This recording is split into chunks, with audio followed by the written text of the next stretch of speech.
Hey guys, what's up? It's me, Sean John.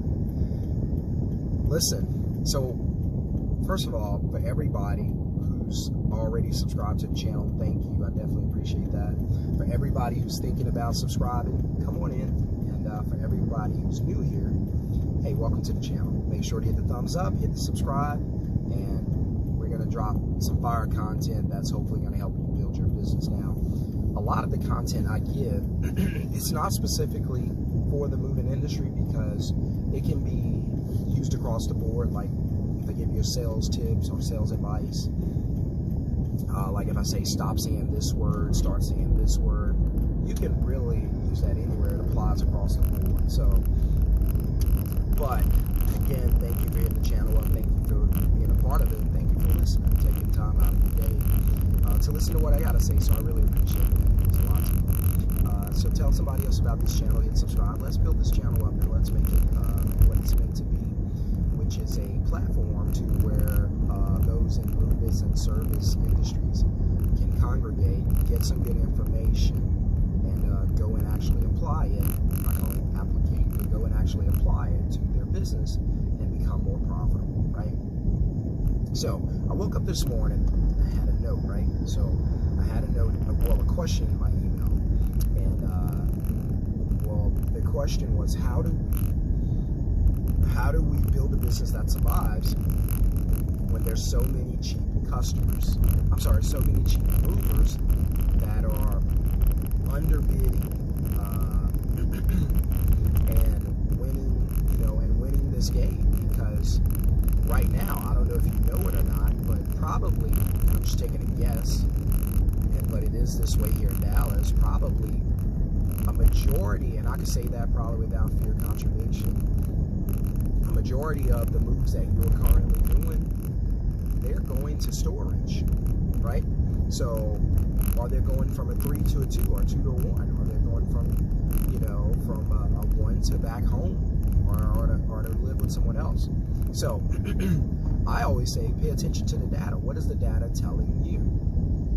If you continue to bake bread at 400 and it continues to burn, then the data is telling you turn down the temperature, right? And turn it down to 350. Let it cook longer but slower, right?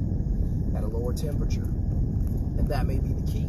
So for a lot of guys, you're out here, right? And your business, and by the way, I need to come and do a video about this. 2023, really, as we start to go into next year, because you should, as a business owner, you should always be 6 months ahead of the calendar. So you guys should be already in January, February of next year as far as your plans for your business. So you should already be moving, and that's important, man. There are a lot of people out here playing tennis. Wow. A lot of retired people in this community, and a lot of rich people, I guess. And but again, you guys should always be ahead of the calendar, always at least 6 months if you want to already be in the future. If you're not in the future, you're in the past. Why do I say that? Because time is constantly moving, it's steadily going by, and there's no standing still with time. So if you're standing still, time's passing you by already, right? So somebody's Corvette. And so that's the game. And so for you guys, as I ride through my neighborhood, I love riding through this neighborhood early in the morning. Such a beautiful neighborhood. Blessed to be in it. Lucky to be in it. One day I'll show you guys around. Or if you want to see the neighborhood, go to my other channel, which is Middleman CEO, where I teach you how to build a business being a middleman, and no longer doing all the work. So, but again, this guy was concerned about the smaller companies, or I call them hustle companies, right? They're hustle culture companies. These companies are not thinking about tomorrow. They're not in the future. They're in the past. So they're out here hustling just to pay a bill today, eat today, feed their family today, put money in their pocket right now. They're not thinking about 6 months from now, a year from now. They're not thinking about any of that. They're only thinking about today. So I call those hustle culture companies, right? So those companies will not survive because those companies go away, they come back, and those companies just look for quick cash. predatory companies, right? They're just looking for quick cash, and they're willing to undercut you and underbid you to get their hands on that cash, right? So when you see these guys out here for $65 an hour, $70 an hour, two-man crew with the truck, that's what they're doing. These guys are hustling just to make $100 each, right? And so these companies probably won't survive long term because they're not set up to survive long term because there's no investment in money. You have to invest to make it to its goal. You have to invest in some way, right? So a lot of these guys are not investing. So I'm just telling you, hey, don't worry about these predatory hustle overnight movers. These guys, they're going to come and go. So try not to focus on that. Focus on what you can control, and that is, and the question I had for him is, hey, what kind of value are you selling in your company? Because that's going to be what separates you. Listen, there's going to be some customers who they don't have any money to pay you, right? So they're cheap. They're cheap people for whatever reason. It may be intentional, it may be unintentional. Their finances may just not be in the right spot. They may just be jacked financially, right? And so when you want to take your crew out there with your truck, with your crew, and then find out the customer can't pay you for the extra hour, or the customer lied and said that they had the money, but they really didn't, and they were relying on someone else to pay the bill, and now this person won't answer the phone. But you've unloaded everything. That's why when you're out there, you should always, about 30 minutes before you completely finish to unload, you should always do the billing process. That should be implemented into your process, your moving process. If you don't know what I'm talking about, you need coaching or you need to get my course. But that should always be implemented into your billing process. And that is that you should always be able to get your money before you finish to unload. If you're getting paid after the unload, that can become an issue, especially when you're dealing with people. Now, if you're in a great environment and the customer's going to be okay, fine, but it's just my preference to always get that money. Always get your money, because I'm not going to take a risk on you. I don't know what you're capable of. Your card may bounce, you may charge this back, I don't know. So that's why I always say, hey, if you implement a process of, hey, when we get to this point, go ahead and collect the money, you don't have to worry about your guys determining whether the customer's a good customer or not. None of that matters. Business is business. The personal stuff, yeah, that's cool. Business is business. So get the business taken care of. So when you're out here, these cheap companies are working for cheap and underbidding you, and you guys are missing customers because the cheap companies are snatching them up for pennies on the dollar. That's what they're working for. And they're hurting your business because you can keep your guys busy. Well, here's the other thing. You got to get creative also. So on some days, and this is for you owners, on some days, you may have to pay your crew to come in and guess what? Clean your truck just to keep the guys busy. I know you can do it on your own, but this is just to keep the guys busy, just to give them work, just to keep your crew fed, keep money in their pockets. You might have to do these things. Get creative.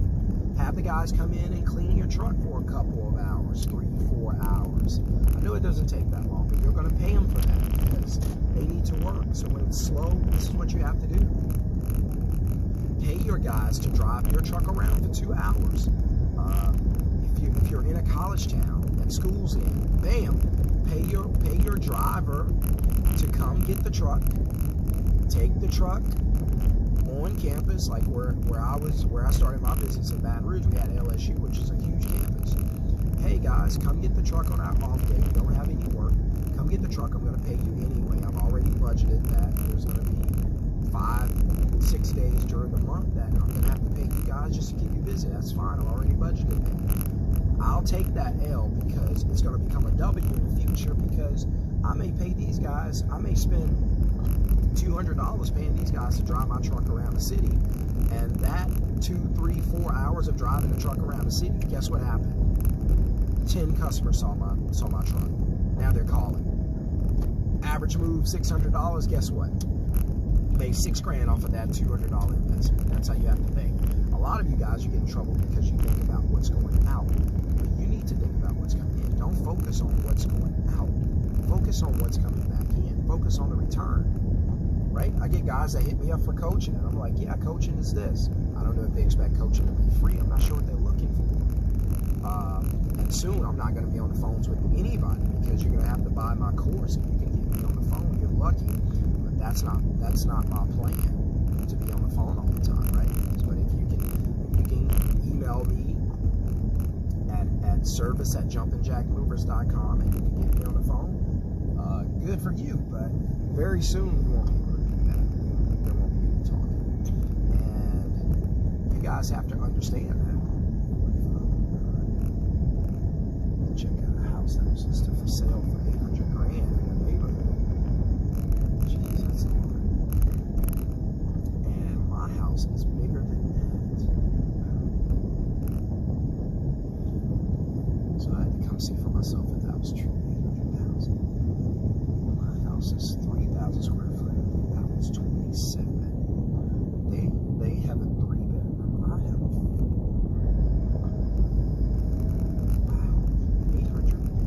That's the going rate. By the way, I would not buy a house in this market. I would wait a couple years until the market calms down, and then I would buy a house. And we've been thinking about selling, so that's why I'm checking the comps in the neighborhood. But we don't know what we're going to do like this neighborhood. One day, if I leave Dallas, I'll probably end up either in Denver or because I do like the mountains, so I probably don't know a whole lot about driving snow up on the swamps. So I'll either end up there or I'll end up somewhere in Florida, maybe Miami. I like Destin too, Destin's like that. But we'll see. Also, picture this, I'm thinking about putting together with some friends a reality TV show for movers where we come out and spend a day a week in a moving company. That'd be nice, that's crazy. But let's put these movers out front, man. So I told you I have a very creative mind. I'm always thinking about this stuff, man. So you guys got to get on my level. Get on my level. I'm a little older. I think that's a little scrappy or something like that. Throwback. Get on my level. Remember that? And but again, don't fret about these smaller companies that's taking your moves. Don't worry about that. Keep your guys busy using a couple methods, and that's also good for advertising. And when these companies show up and they're working for a little, guess what? These companies are not going to be around long. These are the companies where the customers are calling you and saying, hey, I hired movers, but they never showed up. Or leaving these bad reviews because these companies are just around for today. And they'll be gone tomorrow. So these are hustle movers. That's what they are. And they show up today, they do a job. It doesn't matter if it's good or bad, the customer's just trying to cut costs. And the customer will oftentimes just take their own expensive stuff like, don't worry about that, I got my own team. You just do that. Take this old up from the tree. That's fine. That customer's not yours anyway. They weren't going to be willing to pay your rates anyway. So you're not going to fight about that. You're not going to wrestle with them. Remember, I told you, if you had my training, if you had my coaching, we don't focus on cheap. We don't focus on cheap. We focus on pre-qualified, premium customers that's ready to do business with us. Right? We don't need fly-by-night customers. We need customers who are loyal. We're trying to build a fan base for our customers, right? We're trying to build a citizenship for our brand, right? And so that is what I want you to focus on. Don't focus on those other things that you can't control. These guys are always going to be out there, selling for less, working for less. Well, what's that going to do for them? We know that they're not legal because they can't afford it. We know that they don't have crews because they can't pay them.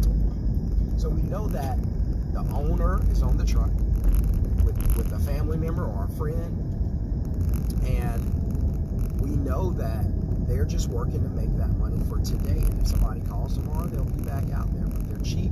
So we know they're going to burn out, get tired. They're not going to be able to work a whole lot. And you're going to look up, and nobody knows what happened to Hustle Movers. Hustle Movers is out of business, right? They're gone because they burned out, and they're not going to be around long. So, but you, if you get my coaching and my course, I teach you how to build a business, not a job. These guys have jobs because they have to go to work on it. I teach you how to build a business where you can be on the beach, on the lake, on the boats, on crews, whatever you have to do, and you still make money. Now that is a different ballgame. So that's what I teach you to do. That's what I teach you to do. So again, don't worry about these hustle companies. They're here today, gone tomorrow. They won't be around long. You don't have to worry about any of that. Excuse me. But don't focus on that. Focus on the value of your brand, how to continue to get better at what you do, implementing processes, learning to sell better.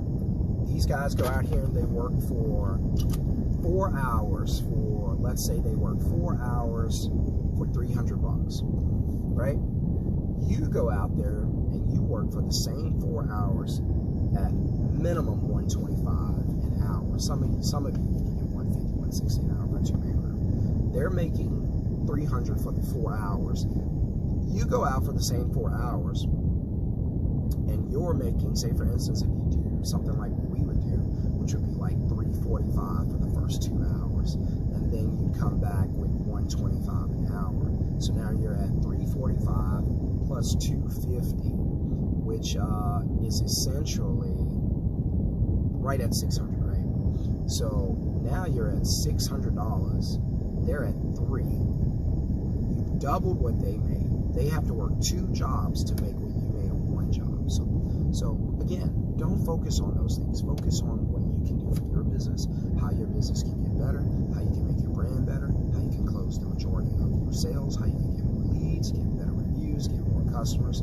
All those things you have to learn.